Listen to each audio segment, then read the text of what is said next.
Welcome, everybody. I'm Alessandro Levi, electrical engineer and partner at the Prime Movers Lab, and I will be moderating today's discussion on the future of data storage, DNA, and biological solutions, together with my fellow PML partner, Caleb Bell. I'd like to start by welcoming our audience. I see many of our limited partners, founders, and extended Prime Movers Lab family. I'd like to also extend a special welcome to our new growth fund. We are grateful to have you all here on our journey with us. For those new to Prime Movers Lab, we are a deep tech venture firm investing in prime movers, the entrepreneurs that have the ability to positively impact billions of lives. We focus on breakthrough science companies in 6 broad industry verticals. We have transportation, energy, agriculture, human augmentation, manufacturing, and also infrastructure. Given this, we live on the front lines of hard tech innovation. We have seen over 2,300 companies so far this year. Every 2 weeks, we host webinars to share what are we learning, to spotlight growing industries and highlight the amazing people that are speeding up the massive adoptions of technologies that are we currently using or we will use in the near future. I'll put in a plug for our next webinar in 2 weeks on October 6th, same time, on advanced manufacturing, digital and physical integration, hosted by partner Brian Bowe. Before we begin on today's topic, let's do a quick housekeeping. We want to be mindful of everyone's time, so we will keep this to 1 hour. Caleb and I will lead the discussion for about 30 minutes, and then we will open it up to questions for all of you. And we also welcome questions from you, so please use the chat and the Q&A feature to submit them.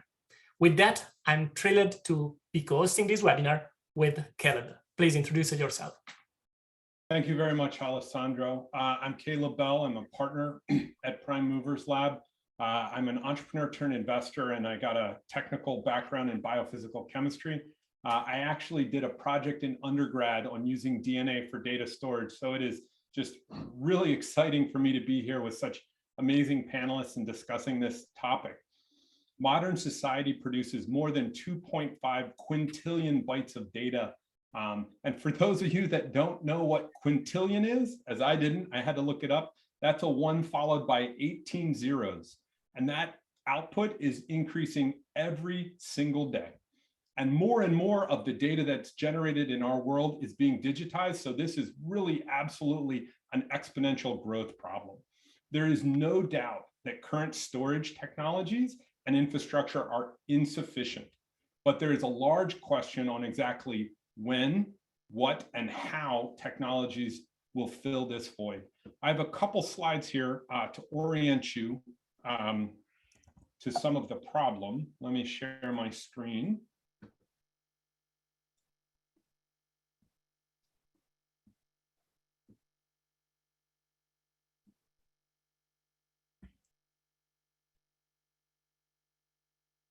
Is my screen visible? Yeah, it is. Okay. As you can see, there are. You're not in presentation mode, though. Oh, I'm not? Yeah.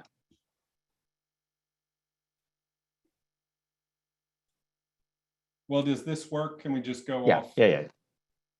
All right. There are different tiers of data storage: high performance workflow, accessible archive, and cold archive. We'll be talking primarily about the cold archive today.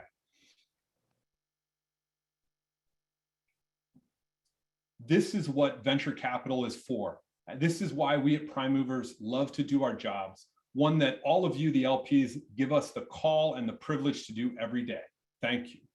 Today, we have an amazing set of panelists to talk about a highly innovative solutions. But before we do that, I want to share these slides with you. Data is the new oil. The world relies on data to make decisions and progress. The advancements of technologies is creating more and more data every day. Have you ever thought about where all that data is stored? What are the costs and what are the enabling technologies that are used to do that? There are a couple different technologies that do that today. Cards, tapes, and the future is what we're going to discuss today here, which is DNA and biological options. For the biological solutions, we're mostly looking at the cold storage segment, which, by the way, is a $107 billion market with a 13% CAGR. You can see why cold storage is so hot. Now, DNA is nature's solution to the storage issue. It is where all genetic data is stored in A's, T's, C's, and G's. It's organic, it works at biological temperatures, and it can be stable for centuries under the right conditions. Could we use this to store all our new data? Well, that's enough from me. Let's just dive right into it. And I'd welcome the panelists to please introduce themselves. Why don't we start with you, Phil?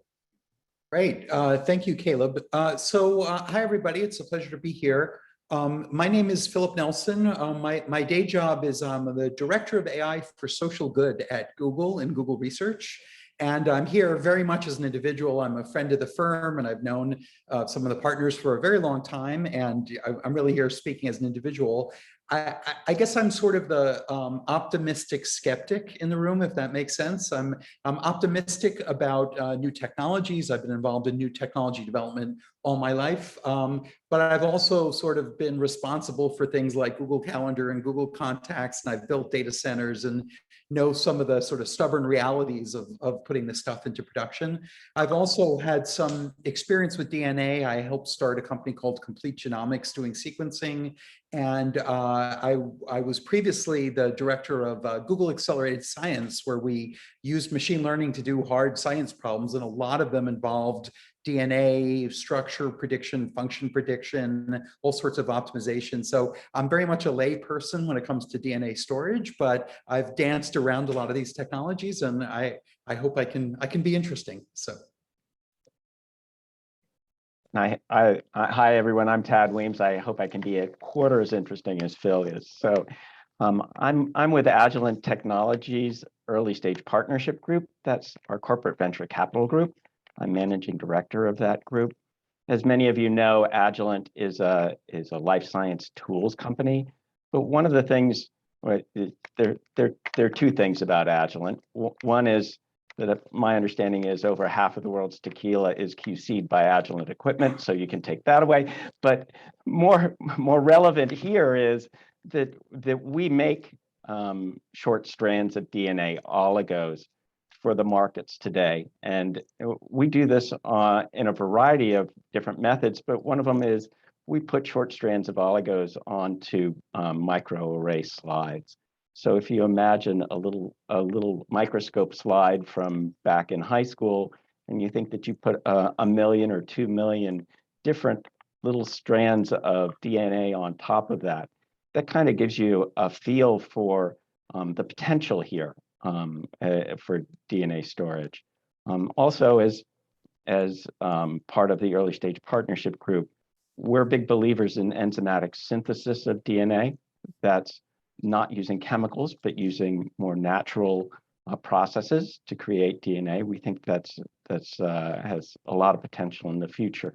But also, like Phil, I'm here as an individual today, and not representing my firm, and because I'm a believer in what prime movers do and the staff there. And with that, Murali.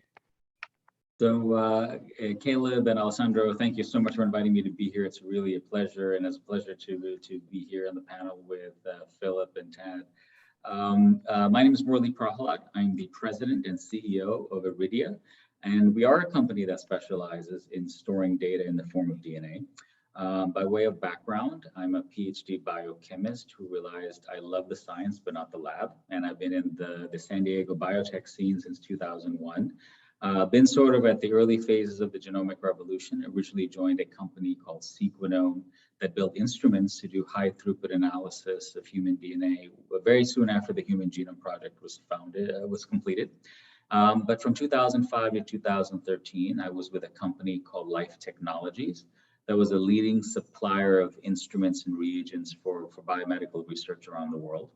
One of the businesses I ran then was actually the synthesis of DNA for molecular biology applications, so I'm familiar with that space. And also during that time was when the first paper came out from Harvard showing that we could actually conceive of storing data in the form of DNA. But I also remember running the cost models of, thinking at how many orders of magnitude would we have to reduce cost in order to make it competitive with alternatives such as CDs and the like. And the answer was about 8 orders of magnitude. So we said it was a pipe dream and let it sit for a while. And then several years have gone by. I became the head of corporate strategy for Life Tech, and we were eventually acquired by Thermo Fisher. And I moved on to the world of diagnostics.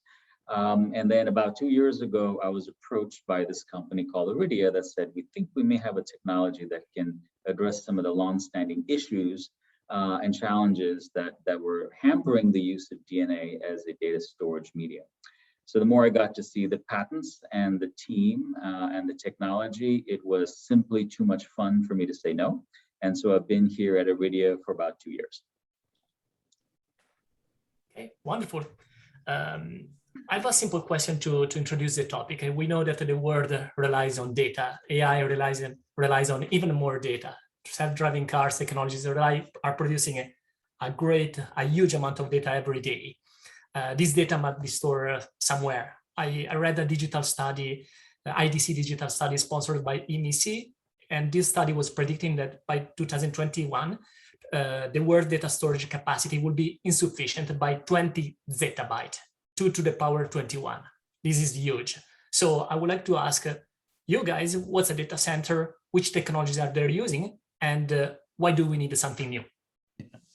Well, if I can step in, it's actually worse than these numbers say, because what we do in our data centers is we store multiple copies because we can't lose your data. The data is very precious. So we end up storing multiple copies just in case. And then we tend to store multiple copies in multiple places because a data center can go down and not be available. So that one image might be stored 9 times across the data center. So the needs are even greater than these numbers. It's another order of magnitude basically for the copies. But then there's a whole hierarchy of storage too. I mean, everything from, the L2 cache of the processor, the L1 cache, down to memory, down to SSD, now down to spinning media, and then down to tape, where, it's available just with a sort of much longer latency. So it's quite the hierarchy of needs. And I think, all the literature on DNA storage is that it's much more in the sort of cold storage regime, I think, where these technologies are thought to be applicable. And for people that are not familiar, what's cold storage? Why it's called cold? It's called cold because you don't need it. It's not hot. That's why it's called cold. But it's not needed as often as say the information that's now flowing across all of our PCs here. So the way we kind of talk about it is there's production storage. That's the daily information that we need to get our daily operations for business, for people that's engaging with on Facebook. Then there's a separate group, as Philip was talking about, which is backup data, and that's regularly backed up data that is, as Phil said, can't be lost. And so we make multiple copies of that and keep that at various places in the world. And you think it's the clouds somewhere, but it's really in a facility somewhere. And then the coldest is archival storage. And I think of that as things that are needed for regulatory purposes. Think of it as your old tax forms. You can't get rid of them yet. You need them in case the IRS comes back at you, but you don't need to look at them every day. So that's kind of the coldest storage.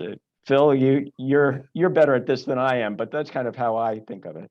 Well, I would add that the backups are really critical. It's not just, okay, well, if you have 10 copies floating around in 3 data centers, what do you need backups for? But, there's other types of things that can happen, everything from, a bad software release that somehow corrupts the data all the way towards, some bad actor getting access. So these backups are actually sort of a critical part the system that they exist. And part of why it's cold is that, they're isolated and they're put away. So they're not necessarily going to be impacted by the latest push of software or something like that. So these backups are actually very critical to the entire system. I mean, very famously, for the people with gray hair in the audience, when eBay went public, their site went down soon after. And it turned out, if you read the stories about it, I don't have any inside information, but there was a bug in the Sun operating system, which caused Oracle to accidentally write bad data to the disk, and they basically had to restore the database from backup. So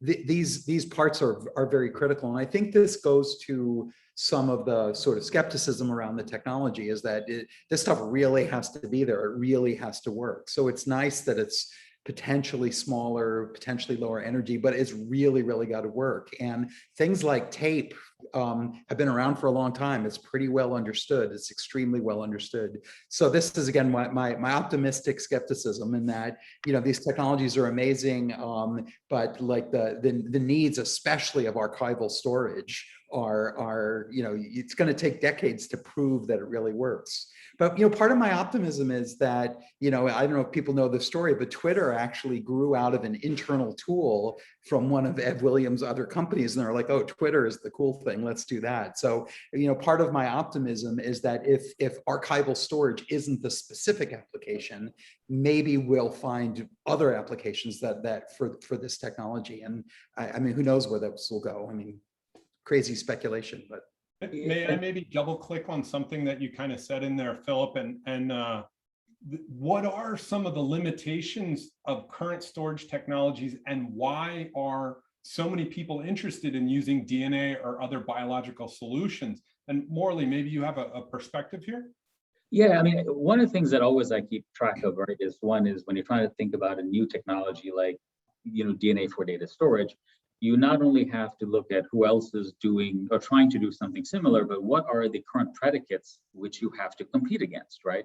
So if you think about the tiers of storage that Phil's really alluding to, primarily, hard drives, magnetic hard drives, and magnetic tape, there's some real limitations that field is experiencing, right? Because if you have to pack more information into the same real estate on a reel of magnetic tape or on a spinning disk, it's all down to the magnetic particle, right? We assume that this data is in some electronic form. No, you're actually, changing the magnetic orientation of real magnetic particles on this.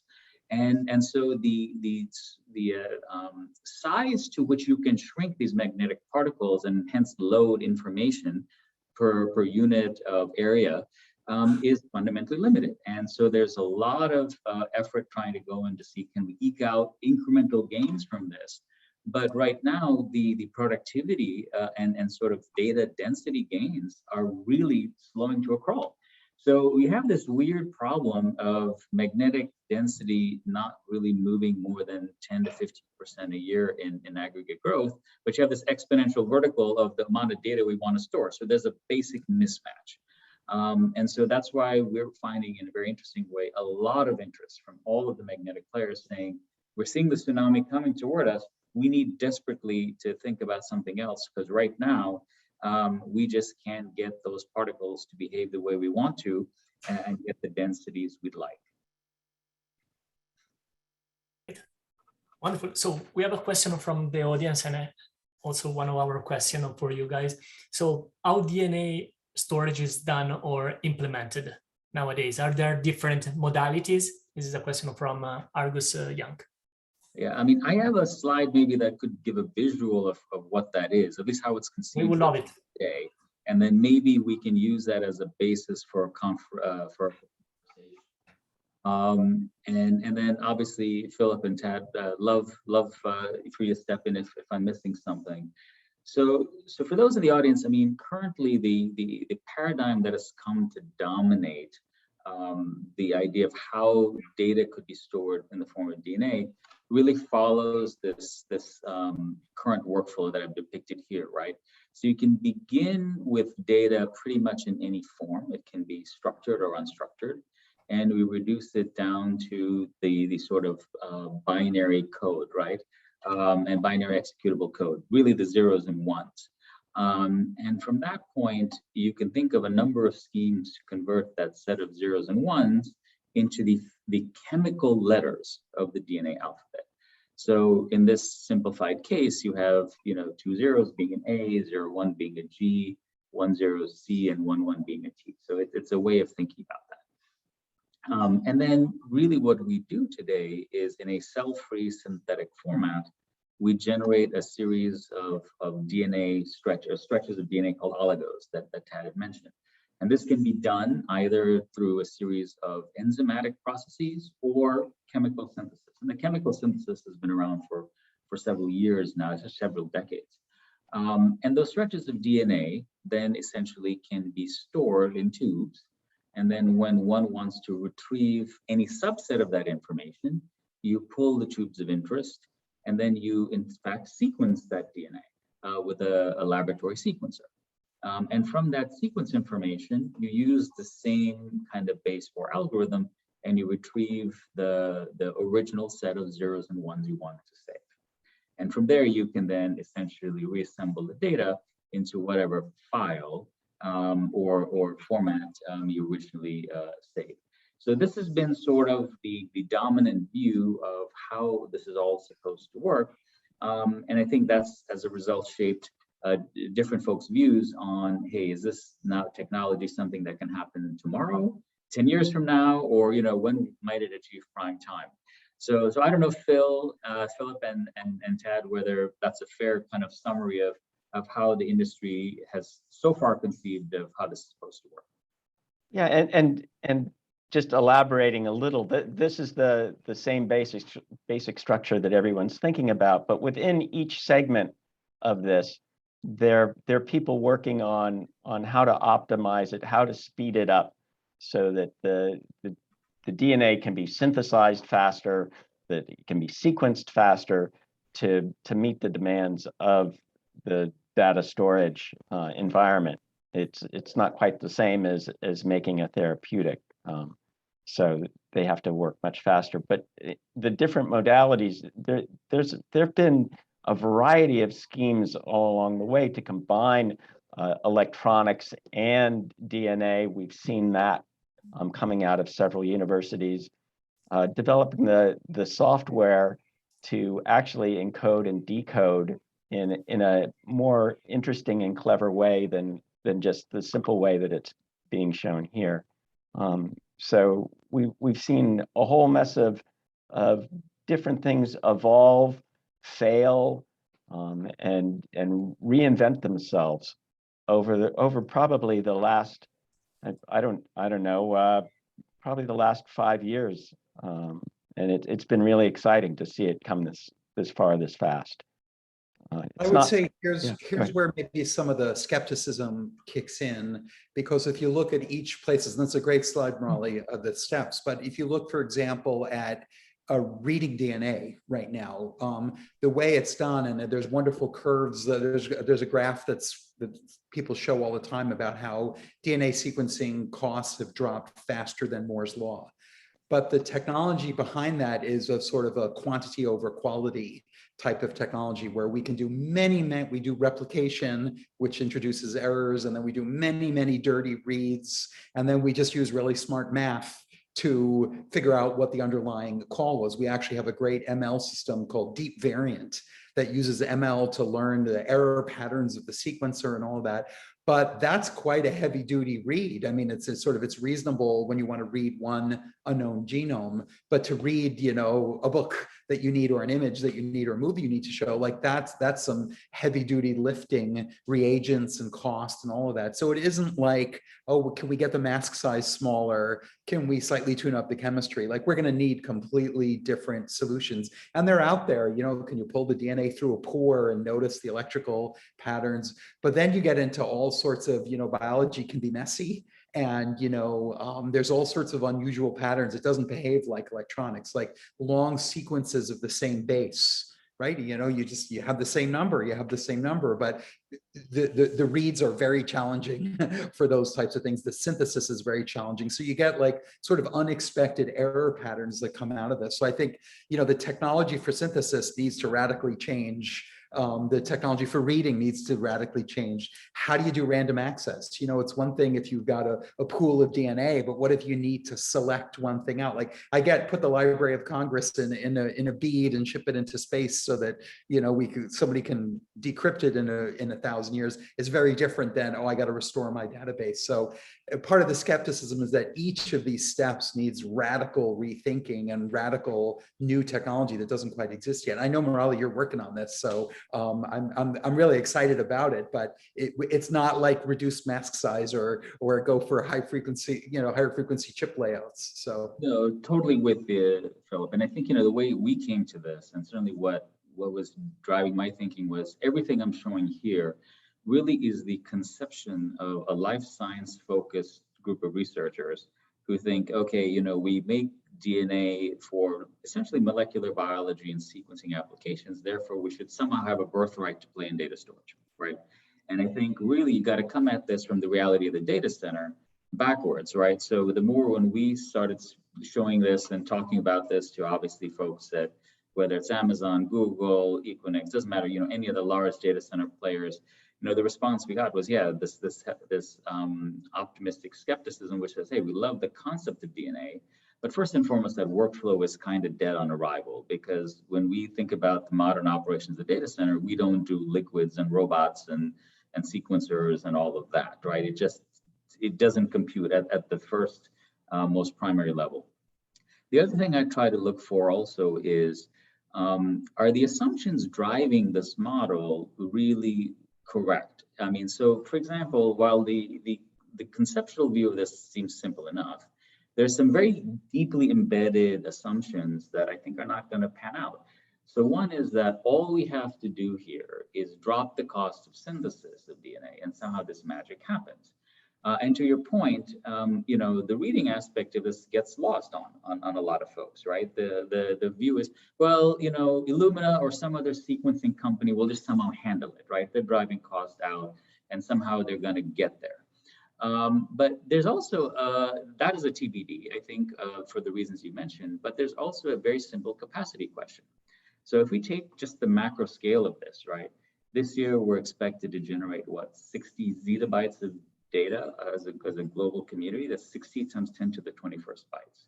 If we long-term archive only about 3% of that, and then you just walk through the simple thought exercise that says, okay, if I could store 0.1% of that 3% in the form of DNA, magically through some means, and I had to read it back, it is a physical equivalent of sequencing 2.9 billion human genomes. You could not today commandeer every laboratory sequencer on the planet and hope to get it done.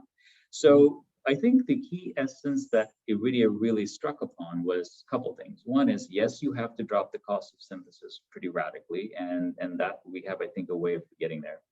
But the second is you have to have a way to store and read that data once in the form of DNA in a format and in a technology that is completely independent of the current infrastructure of laboratory-based sequencers. Mm-hmm. And unless you do that, right, you don't bring together the read and write performance specifications required and the cost equation into some kind of a balance, right?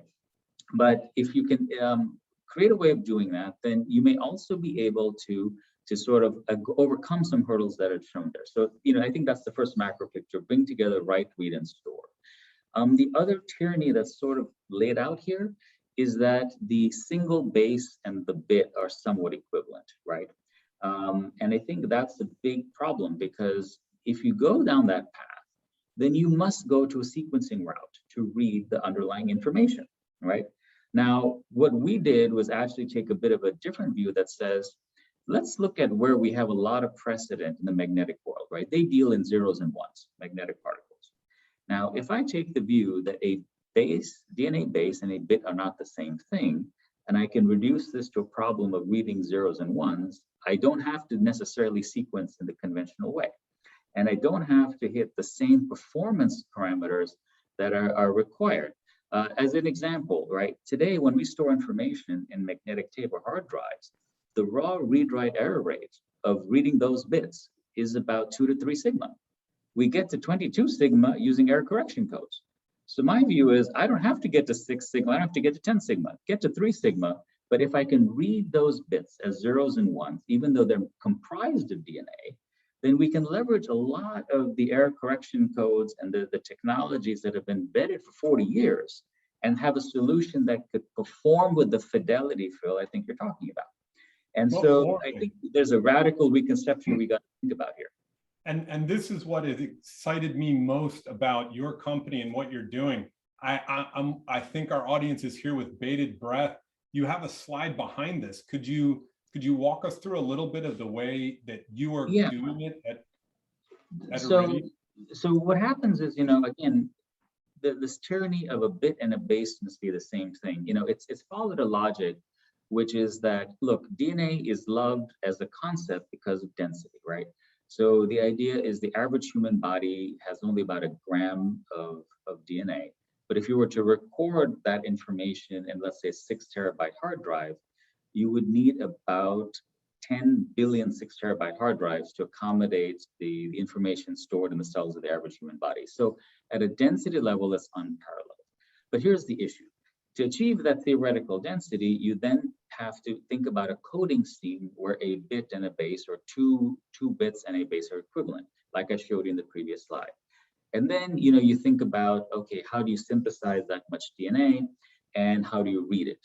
And so there's ways people can think about that reading aspect, which Phil alluded to, which is, you know, you can sequence it, i.e. Illumina, where you have very high error rates and you got to overcome it with redundancy. Or you can use technologies like nanopore-based sequencing today, where you put a stretch of DNA through a biological nanopore and you use current blockades to discriminate the underlying combination of ACTs and Gs. I think for this field, and certainly it's our view, that we have to transition from writing and reading ACTs and Gs to writing and reading DNA-based bits. And it seems like a subtle nuance, but I think it's a very liberating one, in the concept that, you know, right now, if I can create short stretches of DNA, it doesn't have to be a single base, but it can be a series of bases that in combination represent a 0 or 1. I can reduce this problem to a 0 and 1 issue, a binary issue, as opposed to, you know, 4 chemical letters. It does a couple things. One is it's a much more forgiving approach to manage this. The other is it allows us to create modes of synthesis where if you can stitch together essentially cassettes, we call them, of DNA that represent a 0 or a 1, it's a much less demanding chemical process potentially. And it allows you then to also read that information as zeros and ones versus ACTs and Gs. So really then what we can do is, as I mentioned before, leverage all of the error correction codes and the tools that have been used by the magnetic world for 4 decades and not have to reinvent that wheel. And also not have to resort to conventional sequencing as we understand it today. Right, if I build a chain of these cassettes where, let's say I wanted to read them, Phil, as you mentioned, in a nanopore, I can in fact tune my cassette to read and get the optimal signal in a pore, right? I don't have to worry about, am I reading every A or T or C or G correctly? And the simplified version of this is if I can create a chain of DNA where I can attach very specific signal generating entities to it, I can read that information essentially directly as 0 and 1 versus ACTG. So if you can get that to work with the right fidelity, again, 2 to 3 sigma, you really open up a broad set of possibilities as to how you can stitch the data together, as well as how you read it. And I think, but the key to that is then also what are the enzymes you use that can not just stitch together single bases, but also stitch together cassettes. Because if you can really put the cassettes together in the right mode, and then you can read the chain by just looking at signals that tell you 0 or 1 in the read mode, I think you got a chance to create a system with the density and fidelity you're talking about. So Murali, would you mind if I asked you a question Sure. about some of this? So, you know, I was sort of coming more from the, you know, nature has given us DNA and how do you read what nature provided? And, you know, those nucleotides evolved for their own reasons to drive the ribosomes. You know, you have short strands of DNA that actually physically do things, aptamers. But we're using this for a different purpose. So the chemistry of these nucleotides is fantastic, how they form these backbones, but you can augment the chemistry of these things. So can you make an A by binding some other chemical structure to it, and a T, make your own variants, basically xenobases, that are then just way easier to read. And this is where you deviate from the lab, where, you know, the labs are all about reading natural DNA. You're not constrained that way. So is that a fruitful area of innovation? Oh, And absolutely. there's several universities around the world who are pursuing that, Bill, that they're actually creating not A's and T's and C's, but they're creating independent structures that are potentially more stable than even DNA and less likely to be attacked by natural causes.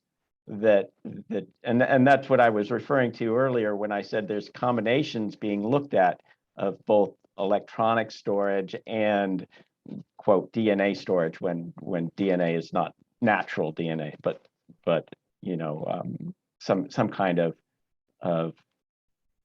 morphed DNA, if you will. So Xenobases. yeah. No, we're completely in line with that, right? I think the fantastic part about this is, I mean, why is DNA of such interest? It's not purely for its form as it exists in nature, but it's really for two elements, right?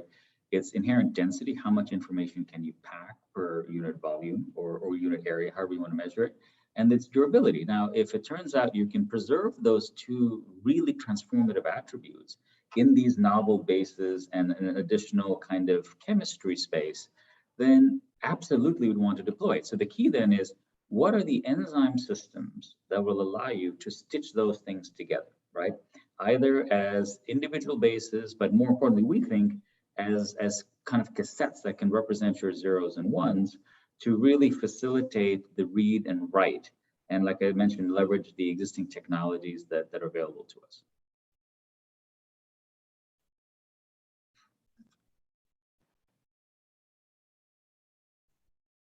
So how, just a follow-up question to that, how is this then all integrated into a system that works with the data center? That's where it starts getting interesting, Caleb. I don't think we're there yet. As Phil said, you don't want to go back to doing chemistry in a data center, and I think Murali said the same thing. But how do you go about it? The idea of creating it and putting it someplace is being accomplished, but then where do you how does this roll out in the real world? And Yep.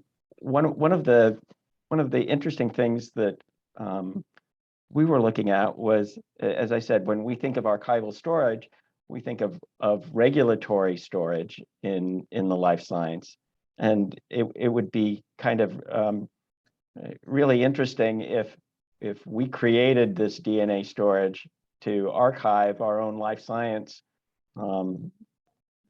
regulatory requirements, things that we have to be very secure and have to be kept for very long times. Because rather than shipping it out to a data storage center, we could potentially put it in multiple locations around the world as these smaller implementations of a data center, because you don't have the electrical requirements that you do in a data center. So, you know, within these massive data centers, there's lots and lots of APIs and abstractions and standards that have grown up over the years.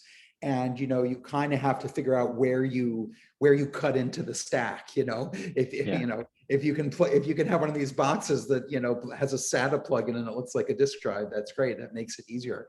But, you know, if the performance characteristics are so different than everything else, you may need to really be thinking about re-architecting your systems around some of these things. So, you know, like a tape library has an interface with the world. If the DNA storage could hide behind that similar interface, that would be wonderful. If the rest of it needs to be re-architected, you're just on a longer time frame and you have to really sort of justify it by the costs or the savings or the benefits. And again, this is switching back to the skepticism part. This is why it's challenging. And, you know, tapes are not static either. Like IBM just recently announced that some new strontium-based material, and it's on an even flatter substrate, so they can get the reading head down 3.2 nanometers off the thing. So tape is getting better and better and better. So it's a moving target. You can't have a 10-year development plan that's shooting against the state of the art today, because that will advance quite a bit too.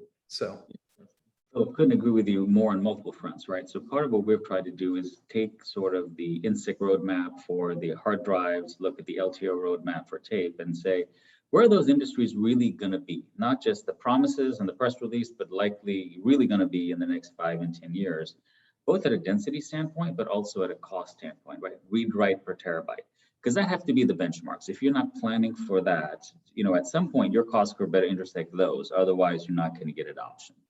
But I think going to the other piece, right, which Caleb asked about, how could this now be interfaced into a data center in a form factor that could drive wide-scale adoption? I think, you know, clearly we have two conceptions at Iridia which leverage the same core chemistries, right? But I think it could be done in one of two ways. So one is in a very high-density memory chip, and I think you see here sort of a 2D vision of a three-dimensional structure that could be etched in silicon, whereby the DNA you want to essentially write is in this bottom chain, looks like a green piece of spaghetti. And these are fluid-filled chambers, but you can in fact use just electronic modulation to move this DNA strand into upper chambers. One has enzymes that are bits representing zeros and ones. And then in effect, you can actually push them in a very programmable way to add bits in a sequential manner. And we've tuned the chemistries in such a way that any single bit addition happens once, and then the reaction terminates. I have to bring it back down to this bottom chamber effectively to deprotect, and then I can continue the cycle. And then the other aspect of this is that the nanopores that you see here are really serving to not only segregate reagents, but also they function as sensors, right? They can determine when has the DNA traversed the pore. Did in fact the terminal bit addition happen correctly as you expected? So in fact, it's introducing an in-process kind of error correction, which today is not really there in the DNA synthesis world. And it is truly doing it at the single molecule level. So the idea is if you can master those unit memory cells the right way, you can start thinking of chips where these are very massively parallelized, right? In very similar to sectors in a hard drive. So each of these memory cells can be functioning like that sector in a hard drive, and then fed by these troughs of essentially enzyme, you know, intermediates that can snap on 0 or 1 bits at will. And the nice part there is, you know, we don't have to invent the row column addressing. We don't have to invent any of the CMOS interfaces and the like. Those have been there now for decades, and also the fab feature sizes one may need to contemplate here are something the kind of semiconductor industry was doing 2 decades ago. So again, the goal we're trying to figure out is how do we interface with that tech stack, right? So if you think about being able to generate a chip of high enough density, that can go into a form factor that looks like a hard drive. So I can look at the real estate today of a magnetic hard drive or magnetic tape reel, and then say for the equivalent amount of data or something that is 10 to 1,000 times or 10,000 times higher, could I pack enough of these chips in there to essentially get the densities we're looking at, but then still keep the interfaces with the broader tech stack essentially intact, right? Because otherwise adoption becomes very difficult. You either have to have a DNA dedicated data center, or do you figure out how do I conform to the data center reality and try to work backwards those constraints into a DNA-based solution, which is effectively what we're trying to do.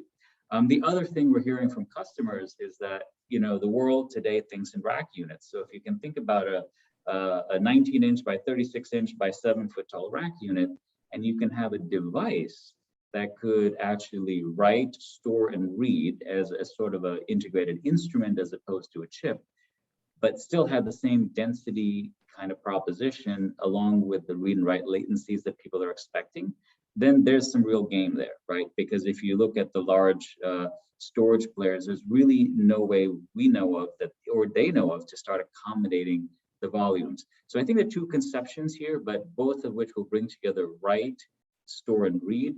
One could be a chip format, and we certainly have designs for it. And then the other is a integrated device that can do those three functions. But I think that we need to go down this route. We need to rethink what the archival storage facility looks like if we're going to go down this data storage route. I don't think we can fit it into the current storage centers. I'm skeptical on that one, but I'm very encouraged by the density at which the storage can be kept, and therefore you may not need these huge storage centers if you create something. The interface has to be clean so that the user on the outside can't tell the difference, but it doesn't need to be as fast, and it doesn't need to sit in an existing storage center, in my view.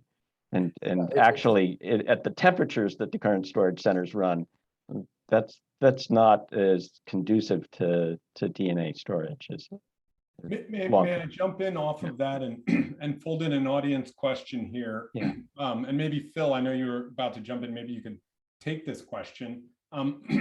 What are some of the difficult challenges of adoption, or what are the metrics that need to be hit by this sort of biological solution for it to be adopted?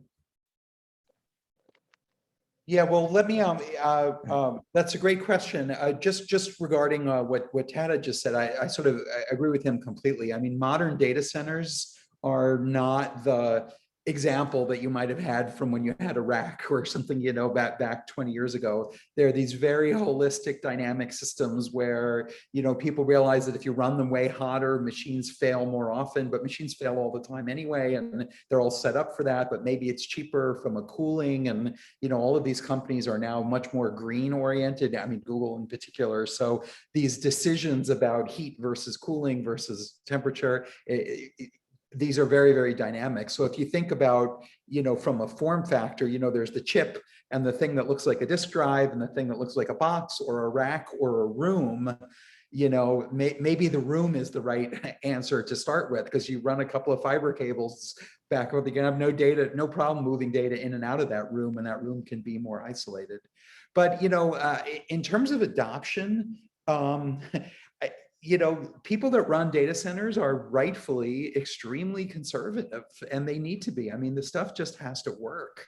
It has to work reliably. I mean, you can imagine what downtime costs. I mean, it's just, you know, the stuff just needs to be reliable. So talk about skeptics. I mean, I work on a lot of sort of like, this is the next generation, this is the next generation, and then it takes a long time to convince the infrastructure people and the site reliability engineers that says, yes, okay, we will accept this new innovation, because you know, there's risk involved in any type of change. And, you know, I'm glad as a consumer of these services, you want them to be up. You know, you gotta, you know, Google Maps, like ambulances use Google Maps to go find people. Like, these services need to be there. So there's rightful, you know, concern about, you know, does this benefit outweigh the cost? And there are ways, you know, systems are replicated and you can try different things in different places. I mean, there are means to doing this, but, you know, the super high-end services are, you know, they love new technology. They're constantly adopting new technology, but it's very slow and very incremental. And if the selling point is we've got 1,000-year data longevity, how do you prove that? So. Yeah, and so I mean, addressing that, the question, what the data centers look like, at least our understanding of it, and is, you know, we're looking at dollars, at space, and of wattage of energy, and currently right now, if you just look at how much information is stored that's very encouraging for DNA storage. But if, as Murali said early, when he first looked at this 5 years ago, it was 7 orders of magnitude on the dollar side. I think we're still several orders of magnitude away on the dollar equivalent side to tape storage. But it's, yeah. Go ahead. Go ahead. Sorry. No, you know that much better than I do. No, actually, I'm agreeing with both of you, right? Yeah. I think the other dimension I would add to the cost element here is, we think about it in a couple parameters: the density of data, clearly, the durability of data, right? I think there's this false assumption that once it's stored in tape or hard drive or something else, it sort of stays there forever. The reality is you're burning through a hard drive in a data center every 3 to 4 years. You have to replace your tape probably every 8 years because of degassing of tape, and you have to keep it in temperature that's 1 degree variance and humidity of 1 degree, to make the read-write heads work perfectly. So there's not just the data density and durability, there's the cost of the media itself and its replacement over time, and really factoring in the energy equation is what is the 10-year archival cost to maintain, right? So we're trying to think only in terms of the raw media cost, but really what an operator has to worry about is the 10-year archival cost of something I'm going to have to keep with me for a while, right? And then the last piece is the speed of read and write. So if you start looking at those sort of 5 elements as a sandbox you got to play in, then you say, where does something like this have a disproportionate advantage? Or can you, for example, not beat them on every dimension, but some that may be the most important for long-term storage, such as density for sure, ideally durability, maybe the 10-year archival cost is a key area to look at, and I may be able to sacrifice something on my write speed if I can ensure that at least access read speed is okay. So we're looking at that and trying to identify these right customer segments. The other is, what is the improvement of density that would start to make this really transformative? So let me give you an example. If you think about an exabyte level data center today, that's about a million cubic feet of environmentally controlled space, about $1 billion of CapEx, and so on. Now, if I can take that exabyte and pack that into 1, 10, 100 cubic feet, then I've either made all of the existing data centers that much more profitable, or you can create a massively distributed market for folks who don't want to entrust their data to the Googles and Microsoft and Amazons of the world, right? For example, right. And Murali, that's what I was mentioning earlier with the life science companies who would rather keep those precious regulatory things in-house than put their molecules somewhere on the web and trust someone else. Security is a big issue too. Exactly the same way. There's this huge, I think, additional untapped desire to decentralize this if the demands of that archival and maintenance were not so onerous. Right.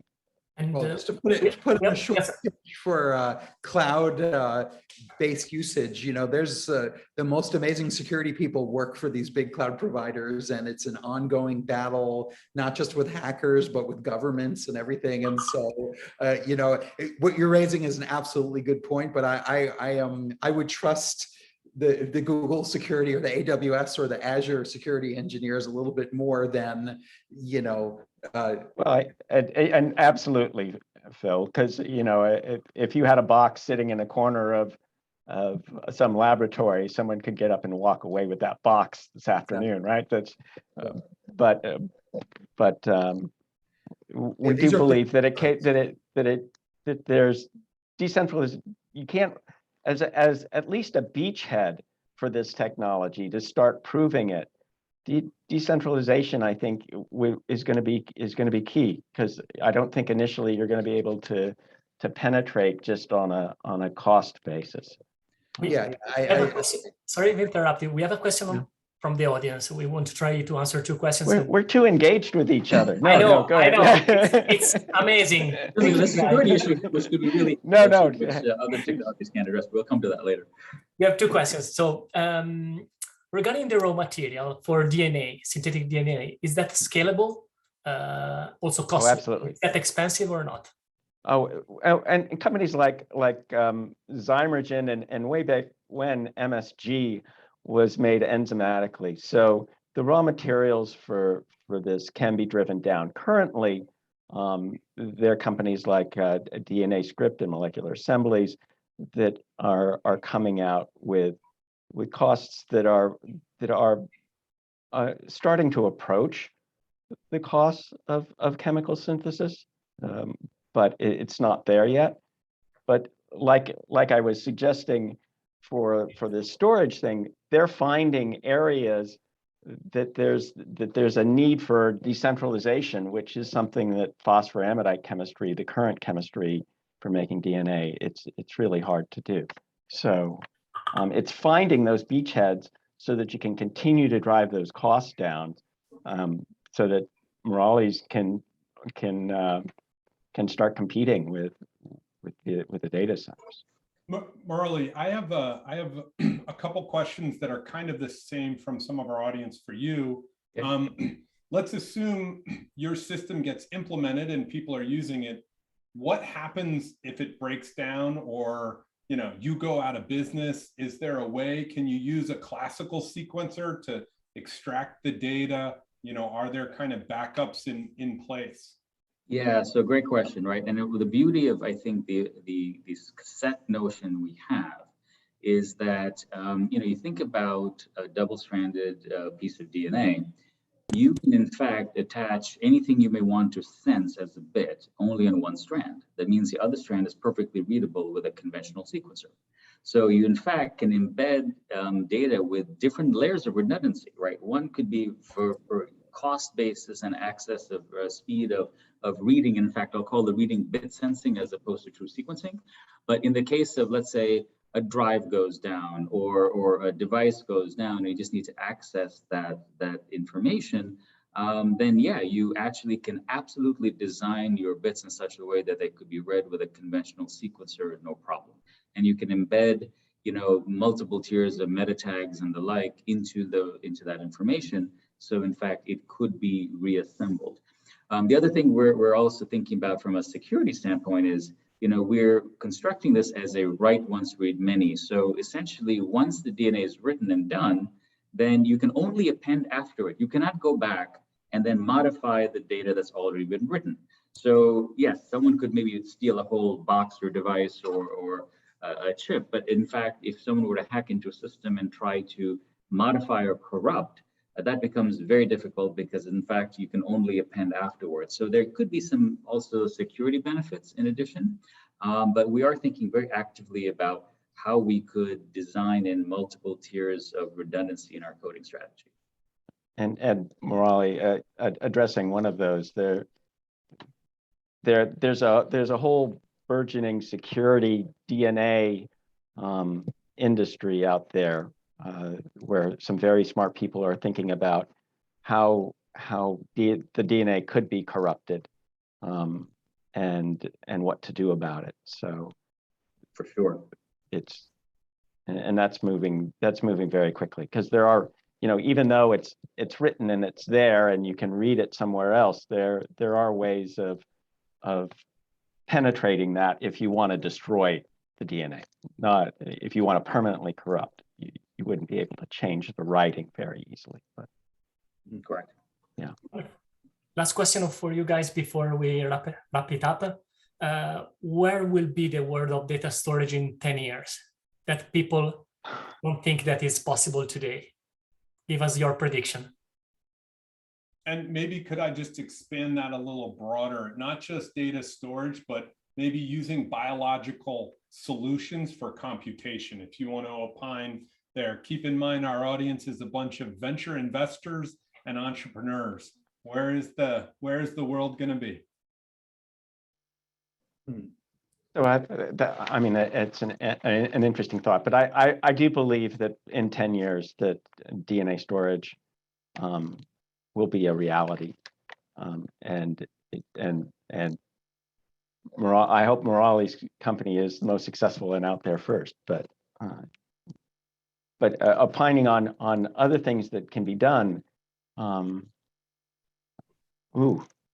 that's a tough question. Well, I would.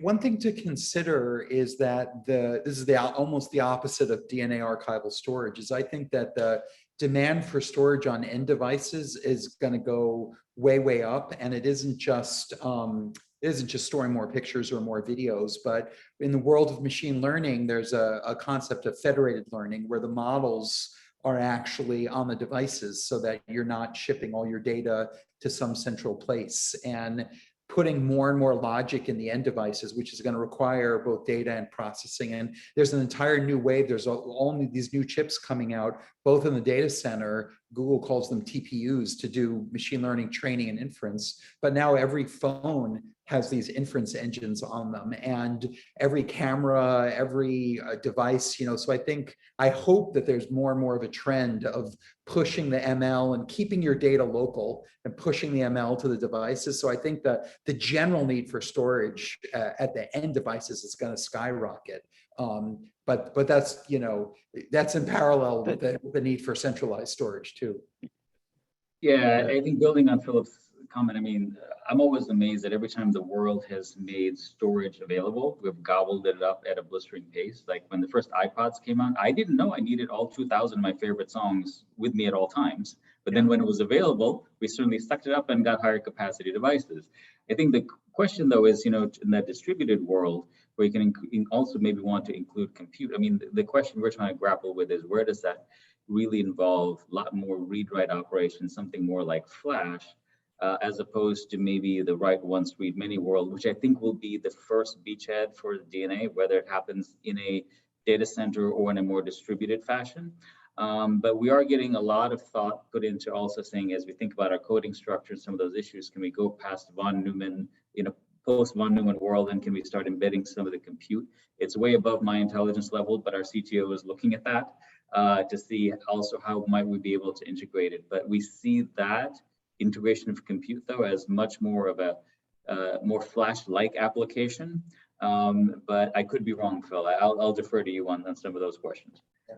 And people's expectations, for the quality of video and the amount of video. This is maybe a Gen Z thing, but pictures are so, 2000, it's like now it's got to be short videos, and that's just going to sort of keep going. And, the demand for storage is insatiable. I think these might be underestimates as to how much storage we need. So, well, need versus want. I'll argue with that. In the consumer society, those are somewhat okay. Yeah, ask my children, right? That's it's needed. Yep. Okay, wonderful. Thank you, Philip, Murali, Tad. It was really a pleasure to have you here. Interesting conversation. We really appreciate. We want to thank also our founders, entrepreneurs, investors, and PML community. Thank you for being here today.